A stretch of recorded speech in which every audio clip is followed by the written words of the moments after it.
I think it goes back to what's cool about printmaking. Printmaking teaches you economy, how to be smart about engineering an image, get more for working less, and the multiple does the same.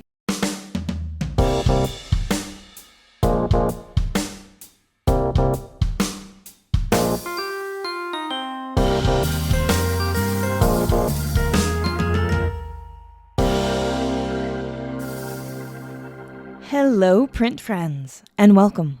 I'm your host, Miranda Metcalf. This is a bilingual podcast, so if you subscribe to us, you'll be getting episodes in English with me, as well as in Spanish with Ronaldo Gil Zambrano. Together we speak to people from around the globe about their practice and passions in the fields of print media and multiples. Hello, Print Friend is brought to you by Speedball Art Products, who've been offering a diverse range of high-quality products to your practice since 1997. But we all know those products do not use themselves, and that's why Speedball works with a fantastic lineup of contemporary printmakers who make up the Speedball team of demo artists. Artists like Miles Calvert. This cheeky Canadian uses his wit and whimsy to make every demo as educational as it is fun. In his personal practice, major bodies of work has included massive installations of screen-printed pieces of toast and the idealization of British celebrity culture. So if you want to learn a few tricks of the trade and expand and improve your practice, head on over to Speedball's YouTube channel and see how it's done. There's a link in the show notes. This episode of Hello Print Friend is also brought to you by McLean's Printmaking Supplies, who've been dedicated to the art and artists of relief printmaking since 1979. The small specialist team in the Pacific Northwest is the leading supplier of Japanese relief tools for printmakers in the US and abroad, whose primary purpose is to help you find the materials and support you need to reach your printmaking goals. Our editor Timothy Pauschak's two favorite tools are his Watatsuwaru Sankakuto 3mm V-gouge and his Josuai Maruto 1mm U-gouge, both from McLean's. But you don't have to take our word for it because these tools speak for themselves. So head on over to McLean's at imcleans.com to find your new favorite tool and keep on carving. This is a special episode, Print Friends. It was recorded while I was in residence at the Institute for Electronic Arts at Alfred University. This is the second in a three-part deep dive into the Institute through the artists who teach at the university and an exploration into the ways in which technology intersects with contemporary printmaking. My guest this week is Kathy Vajda. Kathy is an artist and clinical professor of art in the School of Art and Design. We talk about her practice for the last decade of painstakingly creating hand-formed sculptures of snow and ice and the process of documenting them. How her MFA in printmaking evolved into this practice, what it's like to have a practice so reliant on the weather, and how she's been forced to adapt as our winters get warmer. So, without further ado, sit back, relax, and prepare to weather the storm with Kathy Vajda. Hi, Kathy. How's it going? Good morning, Miranda. Thank you for having me. Oh my gosh, thank you for braving a Rochester ice storm to get here and give us a chance to sit down and have a chat about your work. It is, I am in my element right now. You are. I feel like it's very appropriate then, yeah, for your practice, for sure. So before we get into it, would you just answer the introductory questions of who you are, where you are, what you do? Okay, my name is Kathy Vajda, and I did my undergraduate work at the Cleveland Institute of Art, and that is where I discovered printmaking. I was aware of printmaking, of course, in terms of woodcuts, but I had never seen an etching before, and I saw all these people who had drawings on plates, and I loved to draw, and they could make many drawings from these plates. And I'm also someone who likes the physicality of working, and that was a nice bridge between drawing and doing something that actually you physically interact with the surface. So that's where I started, and then I did my graduate work at Indiana University in their print program. Lovely. And when did you come to Alfred? Came to Alfred, and I can't even tell you, somewhere in the mid to, I've been here about 26 years, so I came in about mid-90s. Okay. And had you taught before that and done a few other Institutional positions? Yeah, I began at the University of Wisconsin-Stevens Point and then taught for several years because my husband moved to Rochester at the Rochester Institute of Technology. Okay, lovely. And then when you came to Alfred, was printmaking a part of your practice at that point? It was, but we were at a big change in terms of computers at that point. Mm-hmm. They had just, and I was leaving RIT, and I had been watching them going through all these different stages, but every time they would invite me to play with the computers, they were so slow, and my reaction always was, I can do it faster and better by hand. Yeah. By the time I arrived at Alfred, the operating systems and the computers could keep pace with the artist. So you weren't sitting around and waiting, and also storage capacity was starting to increase. And I'm talking about going from just like 100 megabytes up to, we were starting to get into CDs, we were starting to get into DVDs, so we could actually make big images. And right now my images are around 8 gigs.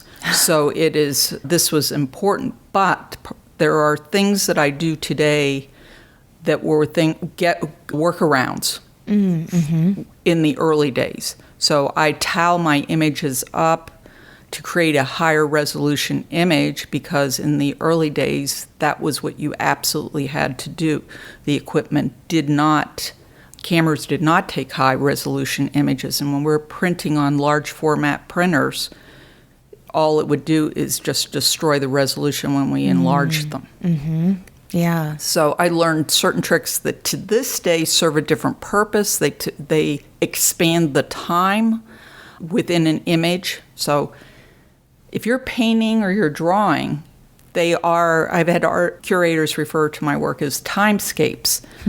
And because the images that construct a single image have been taking over a period of time, and then I put them together. But that's what we always do in painting and drawing. We look at something and we are recording, and it is not instantaneous. It's over a period of time. There are certain changes in light. There is certain changes in angles. You're standing there looking at something, your weight shifts, your head moves, you change just in terms of staying comfortable, you're moving around. So you get a much more relaxed image than you would with a single image shot with a camera where you have a fixed aperture. I love that distinction of drawing and printmaking, as you say, that they have to unfold over a period of time because, of course, we can't instantaneously create an image. And that distinction, how in most photography practices, it has that millimeter, tiny scape of a second is what you're seeing. And how your drawing practice has that relation to the Snow Cities practice, and that you do see the folding of time. That's really neat. Were you already interested in snow and ice before you came to Western New York, or was that a product of a famously snowy and icy part of the country? Well, in Wisconsin, that was continuous snowpack. Winter came and winter stayed in my first few years teaching there. And I got into cross-country skiing, and you wouldn't think that would ever feed back into your art practice, but I learned about refrigeration. And I learned from the snow groomers, you have to put down a base. The base is what allows that season to continue. Is essentially what they're doing is creating a freezing system. They're putting down snow, which turns to ice, and then all the other snow that comes on top is not going to melt quickly because it's being refrigerated. I use that all the time in my practice because I will be starting to make snow and ice days before I'm actually going to use it. I will put it into coolers. If the weather bounces way up, I'll bury those coolers in snow and keep it all refrigerated. So they taught me about how to extend time, they're actually miracle workers. I'm always fascinated about the snow ops people. That's so interesting. I've done a little bit of cross-country skiing myself, and I never occurred to me that there was a whole backstory and snow scientists out there making it possible. I just show up with my skis on a mountainside and go for almost, it's kind of like a run. I don't know how to call it, but the movement obviously has that same feeling. And it is a really unique way to interact with a snowscape, I found, because you're so quiet. And because you've got the tracks in the snow, it feels like you're not disrupting it. And I think that's such an interesting thing for me about snow, because I grew up somewhere where it doesn't really snow. So when you did get snow, it was sort of precious.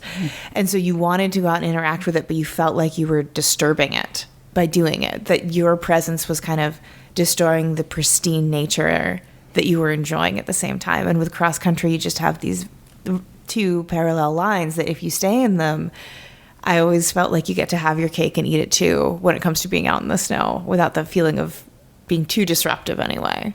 Right, and you want that otherworldly experience. Yes. Where it just feels, there's something about a fresh coat of snow that changes it can be a landscape you're familiar with, and it just becomes something completely different and kind of wild and untamed. Yeah, absolutely. I've been in Santa Fe for about a year, and I just recently had the first sort of big snow out where I live, and it was just wet, heavy snow, and it stayed on all the branches for days. And this landscape that I've known for a year, it was totally different. I was seeing trees that I hadn't even noticed on the property that we're on before. And with the heaviness of the snow, the branches were totally changing, and it almost felt like a Dr. Seuss world, because everything had a twist to it now. And it is a really kind of real life magic sort of an experience to see your world totally transform like that, and then you get to go out and be in it. Absolutely, absolutely. Yeah. And so when did you start building the snow cities, and what was that first exploration like for you? It was a March day, and so I'm here at Alfred. It's a material-based art school. I walk through the ceramics area all the time. They work with molds. They transform clay into other things. And on my counter was this double pack of compact fluorescents. It was the packaging. It was that shell that had been holding those two light bulbs. And I'm looking out at a fresh coat of snow, and I said, I see a mold here. Oh, yeah. And I am thinking, and I've got snow, and I have been trying to find a way into talking about my environmental concerns. And here I have it. I have the thing that is at the root of all this, water that is in the form of ice and snow. And when it melts, we can either have too much or we don't have enough of it. And this was the material at the center of climate change. Mm-hmm. So I went out and I just started packing the little plastic molds with snow. And I did a little arrangement, tried to not, when you talk about keeping it pristine, it was on the ground, and I'm trying not to interact with it at all. I don't want to touch the snow around it. Stood them all up.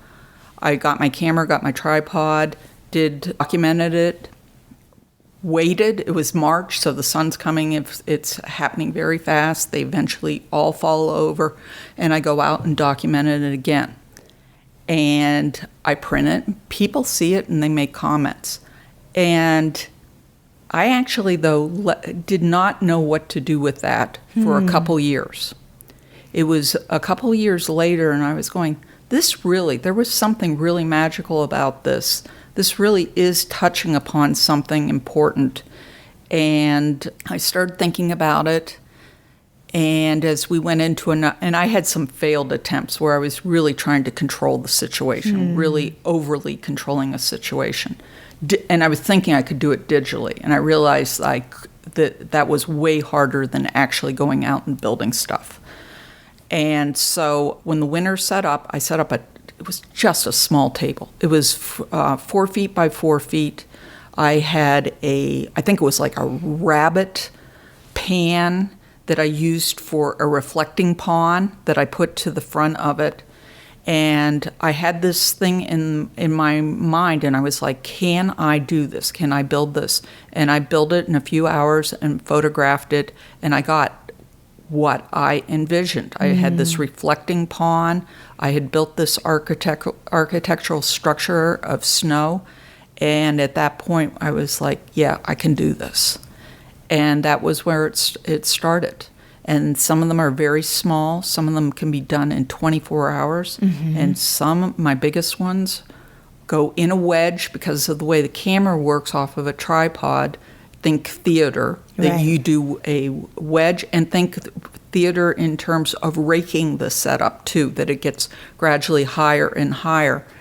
And the biggest one, which was, I think, 2014-15, we had an extremely cold winter, went on for months, ended up being 25 feet deep and 25 feet across. And it just kept going and kept going and kept going. And I would have fresh snow coming in, I'd be adding to it, I would have melts, I'd have to rebuild it. And I kind of like that metaphorically, too, about this idea that we're going through natural disasters all the time right now. And we go through this process of saying, we will rebuild. Yeah. And then it comes again. And eventually we're going to get to the point, and we already have. I think that's just kind of basically our policy right now. You'll get to a point where it's just not cost effective to keep rebuilding, and you keep retreating. And I think that right now I would love to have something that was more thoughtful in place, but I think that's where we are. You build, rebuild, and then finally retreat. Right. So being so much more reactive than proactive to what's causing it. It's just like Band-Aid after Band-Aid. Correct. Yeah, rather than going to the source of the wound, to hold that metaphor a little farther out. Yeah. What were some of the early reactions you got? You said you got comments that kind of made you maybe think about returning to it. What were, when people were first seeing them, what were people saying? They did not know what they were. That was kind of interesting. I liked that part of it. In the process of actually building it, I think I was freaking the neighbors out. They stayed away for a very long time, and I could turn around and I would see the children of my neighbors looking out the window watching and like trying to not be seen. And it took a whole winter before anyone would walk up to me and ask, what are you doing? Because I'd be working into the night and I'd have these 500-watt floods, and it looked like an airport. And I'm sure they were just completely, what is this woman doing? My first neighbor who approached me came up and he said, looked at it and he goes, what if you injected it with food dye? It was really... He was into it. They were into it, but they were intimidated in terms of coming up and asking what it was for, or that this would end, the concept that this would end up in an art gallery. Yeah. And so just so people get a sense of it kind of physically, you said you had a final product that was like 25 feet. The individual structures, how large are they? Because in the photographs, it's so hard to tell the scale, I think, and sometimes like they look huge, they look like cities, but when you're building them, are they a foot tall, 2 feet, are they 6 inches high? What are the buildings, maybe for lack of a better word, what is their scale? Well, first of all, you're not being sure how big they are, that's intentional. Yeah. I wanted to keep that as ambiguous as possible. And they are, and I shouldn't give this away, but they all are on tables so that I'm working at a comfortable height. Oh, okay? That makes sense. Yeah. Okay, because my students think that I was crawling around on the snow for hours. That's what I was imagining. No. I have actual scaffolding that is I can expand and change the shapes up. So it's at a very comfortable height for me. But think of it goes everywhere from tiny little confectionery containers to pie plates. I use oil funnels a lot. I use that's like one of my very favorite molds. I am now, like, I don't know why it took so long to think along these lines, but I will spread out sheets of plastic in the backyard and just throw water over them and then pull up impressions off of that. I use bubble pack. I will lay out bubble pack and pour water over it and pull those sheets off. So they can, 14 inches in diameter, maybe 12, 14 inches in diameter, down to your yogurt containers and something that is really, really tiny. And I want to use plastic because, and I'll talk a little bit about this, because there was this, I knew plastic was always a petroleum-based product. It's a byproduct of oil. Mm-hmm. And we had big battles in this part of the country trying to keep hydraulic fracking out of this area. And the natural gas that is produced through hydraulic fracking actually has not been until recently cost effective. It's only actually since the Ukraine war are they making a profit. It has been subsidized by Wall Street. But they didn't have enough places for it to go or a productive way to be using all this natural gas. So you're starting to see these cracker facilities being built, which extract ethane to make ethylene, which is a primary component of plastic. And these cracker plants will make 100 million tons of virgin plastic a year. And it also puts out like 2 million tons of CO2. So it's polluting in multiple ways, including all the methane that escapes from the actual wells when they are drilling them. So the plastic and greenhouse gases are directly interlinked. So that was also I liked closing the circle on that really ties back to actually what is happening here. It's not just a pollution thing. It's not just that every bit of plastic that we've ever made still exists, that it's getting ground down to micro levels and we are inhaling it, we're ingesting it, but it is also continuing to contribute to the problem of climate change and global warming. Yeah. In the time that you've been building the snow cities, have you been able to observe climate change kind of in real time over the years that you've done it? Frighteningly fast. Frighteningly fast. I can imagine in not too distant future, people look back and say, you made art out of ice and snow in Western New York. That is coming really fast. Mm-hmm. I am watching the freezing period, and we haven't had a continuous freezing period this winter, and it could be a fluke. We're going to have that. We'll probably have some other winters that are going to be extremely cold too. But it's been steadily pushing back. Whereas when I first started teaching here, I probably could have offered a Allen term course over winter break, where I could have had students building ice sculptures and so on. We haven't had a winter break where we've had it cold enough at night and to be able to sustain such a class. It just hasn't been possible. Then it became early January. Then it has gotten closer to Martin Luther King Day. And this year it was past the semester starting before I was getting some really, really cold temperatures. Yeah. When I first moved to Western New York, you would have been cross-country skiing all the way through December. Mm-hmm. They had nothing this year. They had absolutely nothing this year. So, yes, we're not getting like a month or two of continuous cold, which would have been characteristic of this part of the country. Now, it's still a small window, but they're seeing this globally. The global trend is everything is trending up. And so I think that a lot of times people know this sort of thing intellectually, and then they can go back to their lives and they're ignoring it, especially if they don't live somewhere where they're seeing it as pronounced. You know, snow and ice is such a physical, as we talked about, sort of world-changing display of cold weather. But maybe if you live in another place, you might not see it as a marker so much. But with your practice, it seems like it's completely unavoidable. It's a part of your art. It's a part of your, I would imagine, day-to-day life. How do you kind of deal with that scariness emotionally, with maybe not as much of an out as some people have who aren't living it day to day? Well, I look at the art practice as a documentation. Okay. I also find it, so after the first couple years, ISO always has been present with the work. But I quickly had a year followed that was very light on the snow.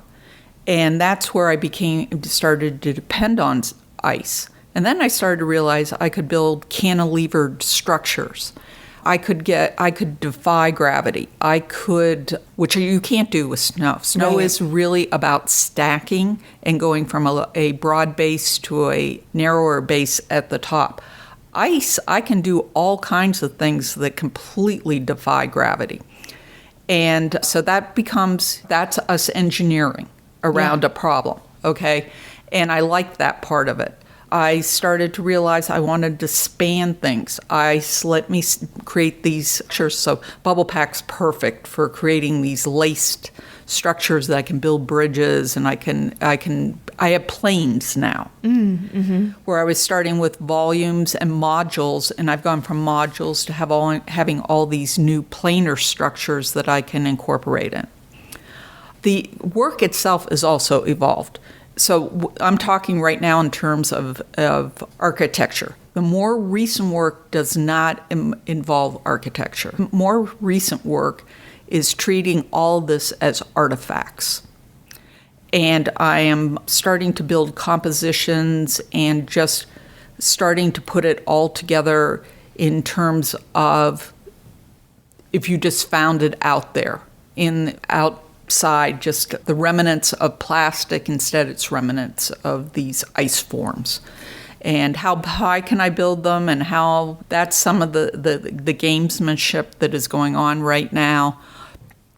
But it has gone away from just thinking of it in terms of civilization and architectural forms. Yeah. For you, where does the art live? Is it in the sculpture? Is it in the digital image? Is it in the print? Is it all of the above? It's all of the above. So on an overcast day, it's next to impossible to document. It's really hard.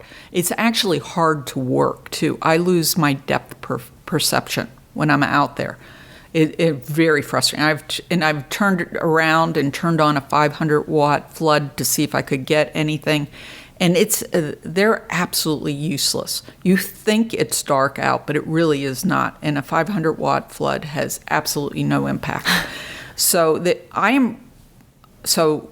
I'm building the structures, and as I've continued to work with ice, now I'm really interested in light. How light, I always needed it to be able to photograph it, to understand the structures. You need the contrast. But now I like to see how light travels through the ice and what happens with that. So, and I've always liked the sunrises and sunsets. And my husband's an astronomer, and we have lots of times gone out and shot under moonlight. So I try to never miss a full moon if it's possible. So light's a big part of it. So it's the sculpting. It's how light is interacting in it. It's being there. I mean, it's that saying 90% of success is showing up. But dragging yourself out of bed before the sun rises, be out there and be ready, and you can hardly feel your fingers keep going and document it. And then afterwards, and then I always feel so relieved once I download all the images and see them, and I'm like, I have them, they're here, they're safe, nothing's happened. And then that starts the post-production part of this, which is putting them together, and then I shoot with a low f-stop, so things go out of focus really fast. So like a painter, what things do I want to have in focus? What do I want to let go out of focus? And because they're being tiled up in their image fragments, it isn't like there's just one thing. It's happening all the way through the image. And then it also allows me to do adjustment layers, so I can change the temperature across the image. So I remember a grad student watching me do this, and they go, "You're going to be so sick when I show you this." I said, "There's this software out here called Lightroom, and Lightroom will change all of your images to being the exact same temperature and the exact same exposure. And, it'll make everything that you just shot uniform that isn't uniform." And I'm like, I don't want that. I don't want that. I shoot purposely sometimes over a period of a couple hours. And those all could possibly end up in the same image. And so there's temperature changes going on. Things are in and out of focus. So that's my very much part of the creative process. And then the final step is getting to the printer, and it takes 3 days or so of me color proofing and trying to do adjustments so that I can get the print I want based on what I'm looking at on the monitor. This was the thing I'm trying to build. Now I got to get it, like every other printmaker, onto paper. And that you're working with a color profile with the printer that should be getting it in the ballpark, but there's still adjustments that I care about. I never am of just hit print. I'm there for days and days, and sometimes my tech's rolling their eyes, but you're because you'll get this color right, but this other color is still off. It's still doing something really strange, and you're trying to get it to behave the way you want it to. Yeah, without affecting the color that's already correct and all of that. Yeah. As someone who has a practice in what we might think of as like very traditional art making, I know you've taught figure drawing here, that kind of standard traditional way I think people think about artists working, and now working in a digital sphere as well. Do you see any kind of transition in the way you think about your art? Is it all kind of a spectrum in terms of drawing, painting, photography, photoshopping coming out of a printer? Or is there actually a distinction in what you're doing in some way for you? I think I look at it as I'm drawing on everything. Okay. And that's something that I often tell students. I tell them, you don't know what life experience is eventually going to show up in your work, okay? You really don't. And it's kind of gratifying when you start to see many, many things coalescing that seem like they're really different. And, and then I teach a summer school class that is outside, and it's one of the most enjoyable classes and times of the year for me, where I sit outside for 3 weeks just drawing. Okay, so I get that back into my life, and I do want to see some more of that coming back. The big joke being around here that I just haven't had that much source material this winter, and I feel that I probably am going to be going back and starting to incorporate some more traditional work. But I love the idea of the multiple. That's the fact that I'm using molds. Everything about this is about multiples, that you have things to choose from, that you are reconfiguring, that you have this element you keep refiguring and challenging yourself with, that you can make multiples of it. All of it is, that's the hook, I think it is. What do you think it is about the multiple that intrigues you in this way? I think it goes back to what's cool about printmaking. Printmaking teaches you economy. It teaches you how to be smart about engineering an image. It teaches you how to get more for working less. And the multiple does the same. It is, if you have a multiple, then you can reconfigure, and it can be carried into the next project. And you can use as little or as much as you want to, because you have this element that you're working with. It's a multiplier. It's a multiplier in many ways. Yeah. And so do you think at all about the fact that you spend time in the cold, as you say, sometimes before the sun comes up, creating very precisely objects that are by their very nature ephemeral? I think a lot of times sculptors, it's like, I'm going to make it, I'm going to cast it out of iron, and then it's going to survive the test of time. But that sculpture work, it's probably starting to change itself as you're making it, I would guess. Oh, it is. I mean, even wind, like it can be. Oh, right. Yeah. You have the ice and you have the snow, and it will change into water, but it also evaporates. If I have high winds and it's 25 degrees out, my sculpture is disappearing right before my eyes. And there'll be some really strange carve-outs that happen with how the wind interacts with the structure. I had a snow sculpture that turned it into like these spirals, like you would see almost like a Dairy Queen kind of spiral. And I remember coming out and how did that do that? And then I started thinking about it, was the wind was evaporating the joints and the grooves, and it was smoothing it out, and it was, so yes, or things will get smaller and smaller. I'm going, it's 15 degrees out. How are you shrinking on me? And it's the wind. So it's just like your freezer. When your ice is shrinking in there, it's cold, but it's longer it sits in there, the smaller your ice is going to get. Yeah. Do you feel like you've had to become something of a ice and snow scientist? And as you're talking about like the different ways about the joints melting and that sort of thing, it sounds like someone who's really getting into the engineering of snow.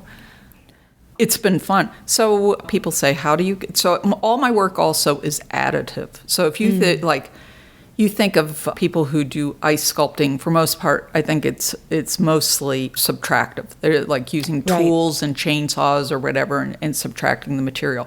Mine is all additive. And yeah, you have to figure things out. I need snow. I found out that if I'm making a joint, if I have snow crystals in there and then inject the water, that is a much better bond than trying to just inject water into the joint. It will set faster, it'll freeze faster, it'll be stronger.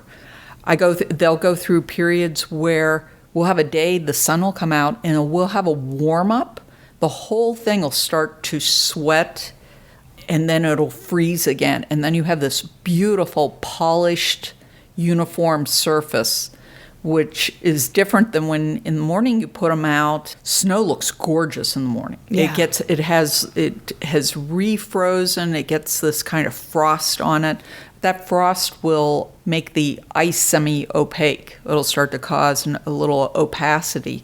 Once it's gone through a melt, that'll be clear again. So how the environment works on it is really interesting. You can get some really beautiful effects. It's like the sculpture 2 days later is better than the first day. Yeah, I'm thinking of some of the images I've seen where the structures have almost these sort of mushroom caps, sort of, that are so shiny and so smooth and have that just very distinctive forms of natural variation, which I think is so hard for, at least for me, if I'm trying to create an image, it's so difficult to get natural variation to look real because I will make a pattern whether or not I mean to.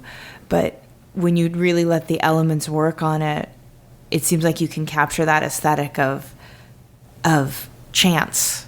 Yeah.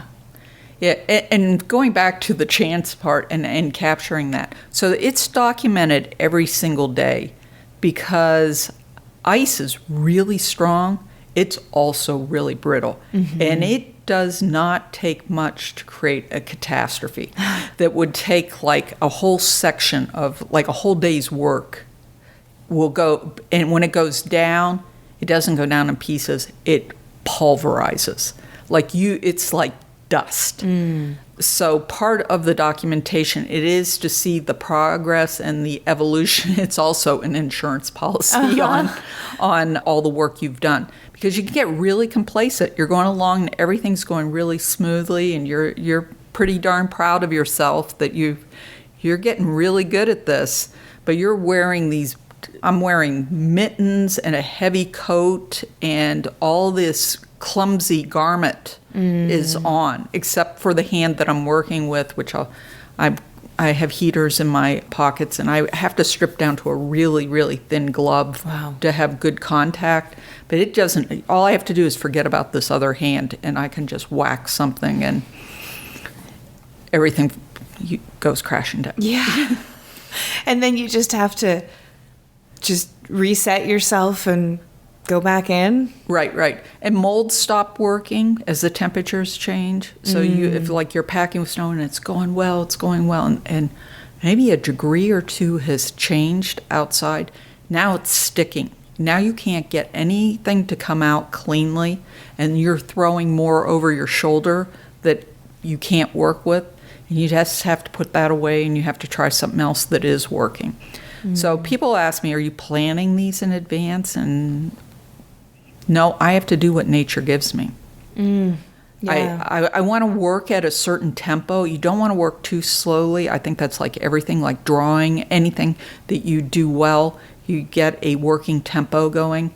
And anything that starts to interfere with that, or you try to force, I think it disrupts the product. I think it really affects it. Yeah, and it sounds like you have to be so responsive, almost like you're in a dance with your environment to get the outcome that you're hoping for. You absolutely are. You absolutely are. Yeah. Oh, that's so interesting. And so you said as you photograph them over a series of days, what's the longest period that lasts? I mean, can you do it for a week? Is it usually just 3 days? A week is a nice amount. When I talked about that other winter, that went on for a month and a half. Wow. Yeah. Where things were, I just kept changing and kept adding, and so I really did not. It started to feel like winter's just going to keep going. And I was actually becoming. So you were asking also about size.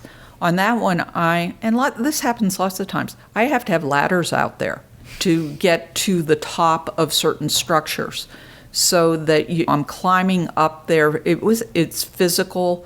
When you walk on snow repeatedly, it eventually turns to ice. You have to be responsible out there on making sure your footing will continue to be good. Like when I start to have an ice spot, I've got to start shoveling snow or something so that it's not dangerous. I mean, there are many a times where I'm like, you got to be careful here. You lose your footing, you're going to knock your teeth out. You know, you have to be aware that you could fall at any time on the long ones. On these short ones, it's pretty, it's fast and it's over really quickly.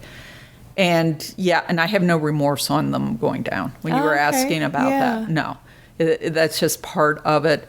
And I don't have to store anything. I just have to store the prints. Right. Yeah, that's an upside. And the plastic molds, they can go into like 4 different clear plastic bags at the end of the season, and that's it. That's all my working material there. A couple toolboxes, and I'm not needing a lot of space. I've always liked that I don't feel the need for a big studio at all. I like the facilities here when I have to lay things out and make frames, but as far as a big physical studio, I don't need that. And with that almost the kind of minimal space needed, have you ever done these abroad or gone to the North Pole or, I don't know, northern Japan, or do you want to go and see the snow and ice in other parts of the world?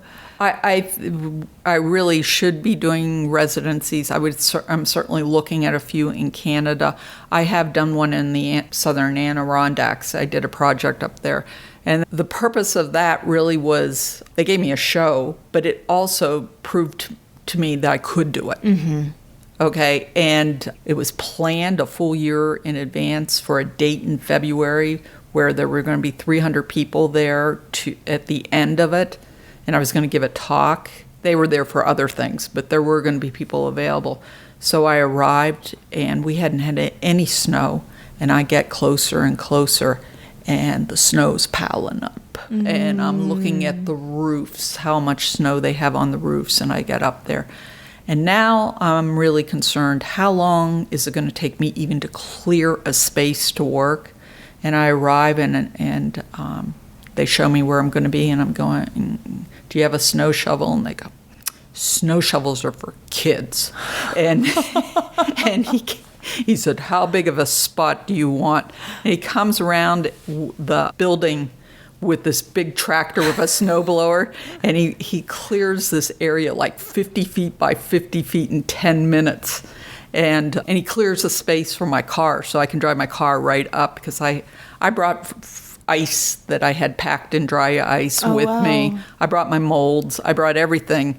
And so that night I set up. I got all my scaffolding up. I shoveled snow to create a base, because it's nice to let the base sit overnight and get really firm so you're not pushing into soft snow. So I did that, and I arrived at dawn the next day, worked all day, and then next morning showed up before dawn, photographed, and it heated up fast that day. And by 8:10, I had all the images for the print, and then it was gone by noon. So anyone who was in early saw it, but I had my print for that was going to be incorporated into the show. So, yeah. But that's living on the edge. Yes, truly. I'm thinking about this, like making art under duress. Right. And you better make sure all your ducks are in a row before you jump in. No, I was thinking I was going to be there another day. It was liquefied. I mean, my husband came in and I said, get the siphon, we're draining the pond. I keep thinking about how there are artist residencies in Antarctica. Right. Which I know is actually, strangely, technically a desert. It's just, when it does snow, the snow doesn't go anywhere because it's way too cold. Is that something that would be of interest to you for sure? Yeah. And I keep thinking they like artists to pair up with a scientist. So I have looked into these, and I've also looked at ones in Calgary, and I definitely would like to do them. It's just I'm handcuffed to the project when it's going on, and if I do have the conditions, I mean, I can take a nap, I have food, I can come and go. Literally on my last one, it's like waiting for some clouds to part and run out with a fresh battery and be able to shoot off some pictures. I mean, you're having to stay that on top of it. Wow.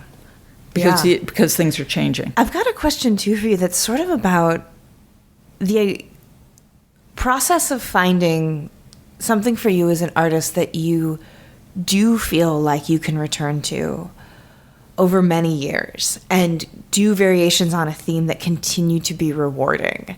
Because I think that that's something that a lot of young artists are often searching for, is how do I find that vein where I'm continually challenged. I feel like I'm growing with every project, and then I haven't used up everything I need to say in the first couple of goes. Did you know when you found this process that this was going to be something that you could do for years?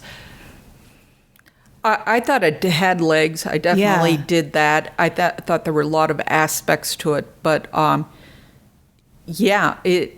but you hit certain places where you're like, well, I've done enough of that. And so now, I mean, I'm thinking in terms possibly video. I mean, the video's always been there. The concept of maybe doing time-based media with it.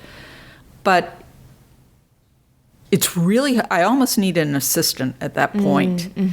And it is really hard to as I said, you're so closely tied to this. It's really hard to have somebody helping. It's not like we're gonna go do something for 2 hours. Can you be here for 2 hours while we do this? Or sometimes the only time that I can get the ice to freeze is at 11 o'clock at night. Yeah. So some of that's going on. I foresee possibly, I also want I'm thinking about actually building it around me. That's the thing that I definitely want to do. So as I've been treating it as artifacts, and then the artifacts have started to be artifacts that I use for building sculpture. That's where it ended last winter. That these became, how big can I get this? How tall can I get it? And it starts to have boundaries around it. It starts to be almost sculptural. And I said, well, the opposite of that is being in this and looking through this. And that was where I was hoping to be this winter, was kind of in it and looking through the different layers of ice. And we'll see what that would be. But I can foresee also having a tripod there, much like we're doing today, and have the video running and then collaborating with somebody who would do the editing, and we would extract from the experience maybe a piece, is the way I'm thinking about it. I was thinking about that as you were talking about your process, that it seems like that in and of itself, to document that would be such an undertaking, and I think such an interesting product to see the movement, the interaction with the environment, the shifting of the wind. That's art right there. Yeah, absolutely. The last piece that I did in February here, how they collapse. Sometimes it can take so long, and then sometimes it happens so fast. It was one of those ones where I was out there and it was just all sweating. I mean, it was water is dripping off right before my eyes, like just pouring off the structure. And I know parts are going to be failing very quickly.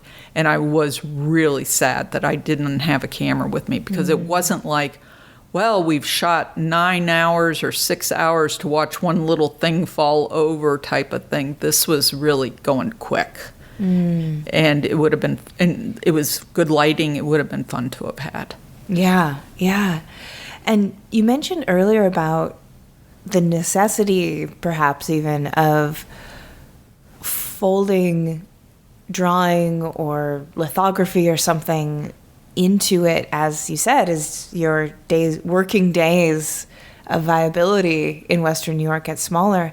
Have you thought what that would look like? I guess I think about it in collage for probably first, a kind of layering up of keeping some of the, I like variation. So I could see variation through collage of actually piecing something together using different mediums. I think that's where I would like to go, more so than just actually going back to a hand representation of what is going on. I would like to use the different mediums and different materials to construct the image. Like I use time, I would use the materials, I think. Yeah, that's really interesting. Do you have any kind of grand projects or visions for it if weather and time and resources were unlimited that you would like to do? I mean, you mentioned creating the surrounding, but anything else that if you really had no limits, you feel like you could do or go with this practice? I would, sure, I would love to do one that becomes like performance, where I actually where I didn't feel quite the pressure, or I had the fallbacks. Fallbacks could be big refrigeration units. Right. That things could be built and then all brought out in sections to kind of, and then put it together in a working time. But I'd like to do something pretty grand that would be kind of public at some point. That could be wonderful. And so, is there anything particularly on the horizon that you're looking forward to that you want to speak to as we come up on our hour recording time here? No, I'm at the point where I have a lot of material that needs to go through post-production and get the printing completed, and I'm ready to start looking for some new shows. Is basically what I'm at that point where I'll have very shortly a lot of new work and want to get it out there. Exciting. Yeah. So. And where can people find you and see your work out there online? KatherineVajda.com my website, which probably needs updating, but but there's a lot of material out on that. Great. I will put that in the show notes. And thank you for letting me borrow an hour of your time on a precious ice day in 2023. Yeah. Well, thank you. You made it very easy. It was fun. Thank you. Thank you. If you like today's episode, we have a Patreon where you can help us keep the lights on and get bonus content. Like Shop Talk Shorts, where our editor, Timothy Pauschak, digs deep on materials, processes, and techniques with past guests. Also, if monetary support isn't in the cards right now, you can leave a review for us on your podcast listening app of choice, or buy something from one of our sponsors and tell them Hello Print Friend sent you. But as always, the very, very best thing you can do to support this podcast is by listening and sharing with your fellow print friends around the world. And that's our show for this week. Join me again next week when my guest will be Xiaowen Chen, a professor of printmaking at Alfred University. We talk about growing up in China during the Cultural Revolution when all of the art schools were closed, and being a part of the first class let back in on the other side. The culture shock of moving to the US for his MFA, how he got into using digital media in his art practice, and talking teaching techniques with Anne Hamilton. You won't want to miss it. This episode, like all episodes, was written and produced by me, Miranda Metcalf, with editing by Timothy Pauschak and music by Joshua Weber. I'll see you next week.